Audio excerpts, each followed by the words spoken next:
you have written, as I said at the beginning, you've written one of the Stuff Happens series of books called Dale. You have also co-written a series of books called Kick It to Nick, and you've co-written them with Shane Crawford, who was a star for the Hawthorn Football Club in the AFL. And I'm really interested, how do you co-write? How do the two of you write a book together? Because one of the things that's always appealed to me about books is that it's so you. And it can be a real pure expression of who you are until editors say, no, you can't possibly punch your grandmother in the face. And you go, well, it's always been a thing I've wanted to do, but, well, okay, I want to get the book published. How do you and Shane go about writing books together? Well, the funny thing with that series was that we have a very similar sense of humour, and you've met us both before, Alan. You would probably attest to that. We're both pretty silly, and so luckily we're already on the same page with that.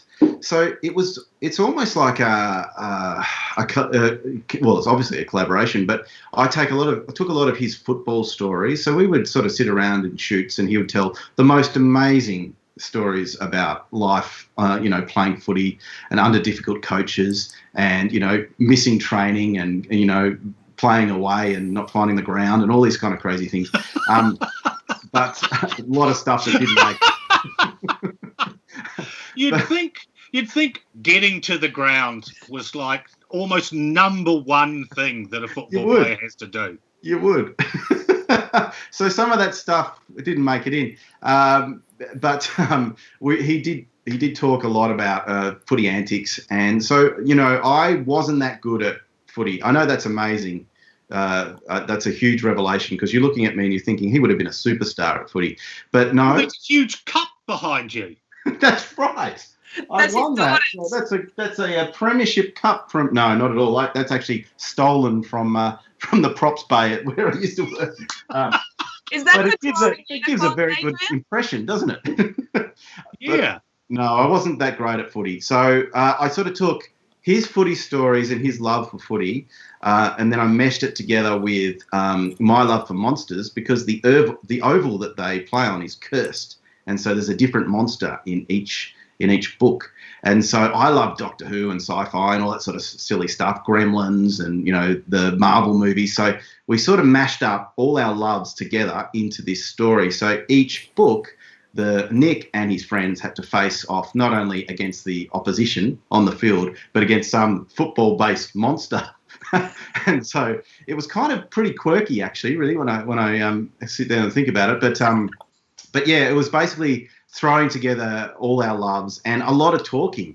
Like, we would talk a lot about, like, we would sit around in between takes, because in TV there's a lot of waiting around, and we would just talk and talk and talk, and my ears would prick up when he would tell a silly story, or he would, and also the character of Nick is absolutely based on him as a youngster, what I imagined he would be like, obviously.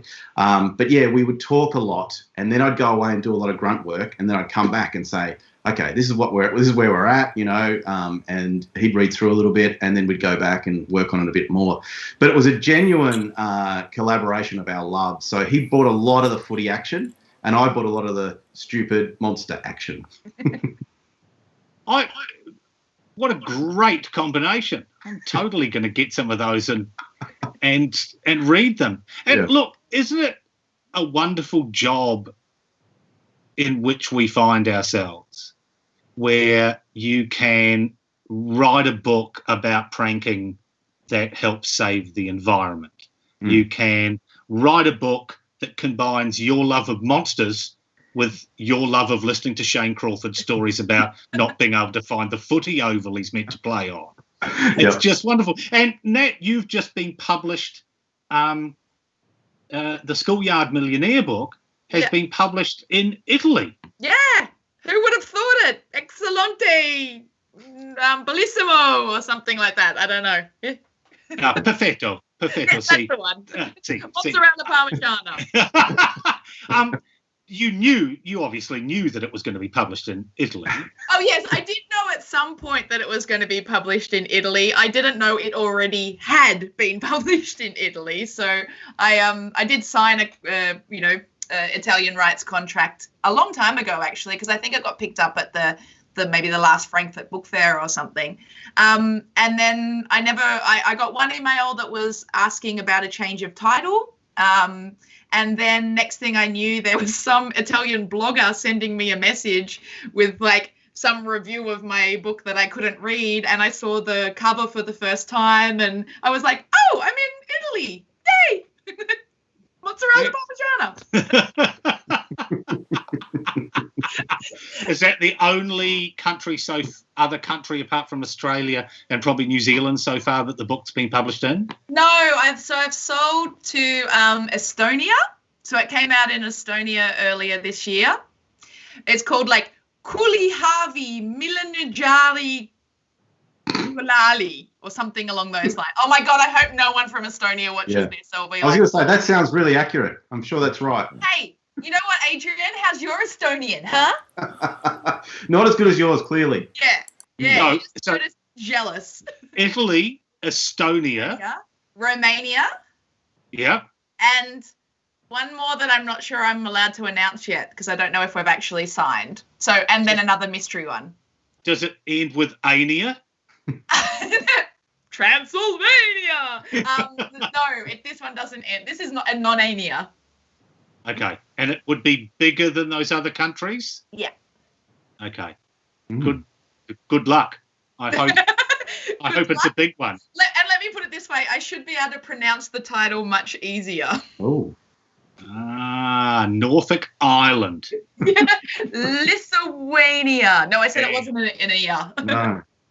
Adrian, the footy books are probably a bit too specific to be published other places. Yeah. Are you in any other languages? Yes, I'm in Italian as well. So Parmigiana. Adrian, get your own. I'd like to apologise to our Italian speakers who are watching this, who probably aren't watching this anymore. If you live with an Estonian person, then this is just going to be you'll be complaining about this, I can just imagine. So you're an Italian as well, and Turkey. Yeah, I'm big in Turkey, Alan. I just love that. Do you get invited to things in Italy and Estonia and Turkey and? Well, I had to do a video, and you could imagine how well that went for the Italian kids. So they play a little 30-second video of me introducing the book when they go to schools and do like school sessions with all the kids. And so I had to do a 30-second to a minute video of me introducing the book in Italian. How's your Italian? Yeah, it was shocking. I think we just saw the answer to that question. Yeah, that's true. It was terrible. So I got Google Translate, and I was trying to. It's not good. And I was trying to string it all together, and then in the end, it wasn't working. So then I just thought, well, the only thing for this is to make it intentionally bad. So I started saying stuff like, hello potatoes and stuff like that, just so that they were in on the joke somewhat. That I was somewhat simple. That's nice. It's a really nice way of doing it. I'm going to get both your books in Italian. My daughter goes to Italian bilingual school. Oh, really? So, yeah. So, right. I'm the only person in the extended family that doesn't speak Italian, and I am. They let me know that. Well, we can help you out, Alan, if you need some one-on-ones. Say after me. Here we go. Mozzarella Parmigiana. Also, I've always wanted to learn Estonian. So. Kulijavi. Now, one. Hey, Alan, what about you? Are Charlie and the Cockroaches, the Karaoke Cockroaches, and the War on the Grandmas? Are they around the world? No. Oh. I really want the Karaoke Cockroaches to be in a Spanish language, so it can be La Cucaracha. Well, look, I'll tell you a story. I had an American agent, as most people do, and they shot the first one around to lots and lots of publishers. I have never got so many exceptionally horrible rejections in my entire life. Really? One publishing house said, we could never publish this book. What? That came back after a day after it was delivered to them. One said, I had one of our interns read it and she said it was terrible. And another one said, you can't have children fighting old people. What sort of person are you? And eventually the American agent, who was a very lovely guy and actually quite liked the book, said to me, Alan, I don't think there's much chance that anyone will publish it. I said, no, given that they all hate it and in fact find the whole thesis of it to be objectionable and violent towards old people, I think we'll just let it go, shall we? And he said, yes. He said, maybe in the next one, don't write any violence against old people. So I scrapped the whole second book, which was about an aged care home wrestling team. I would read that. Yeah, well, yeah. Look.